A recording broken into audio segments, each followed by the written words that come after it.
السلام عليكم. أفادت وسائل إعلام جزائرية اليوم الجمعة بأن سكان ولاية سمسيلت غرب الجزائر شعروا صبيحة اليوم بهزة أرضية جديدة، وبحسب المركز الوطني لرصد الزلازل فقد تم تسجيل الهزة الأرضية اليوم الجمعة على الساعة 8:45، فيما ذكر المركز أن الهزة بلغت شدتها 3.1 درجة على سلم ريختر.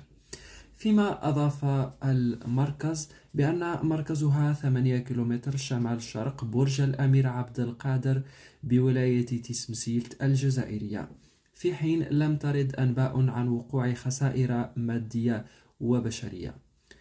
في حين يذكر أن الجزائر قد شهدت خلال الأيام الماضية أكثر من هزة أرضية بعدة ولايات، في حين يشار إلى أنه قد وصلت عدد الوفيات بسبب زلزال تركيا وسوريا إلى أكثر من 23 ألف قتيل وأكثر من 80 ألف جريح، فبالشفاء العاجل لكل المصابين والله يرحم كل المتوفين.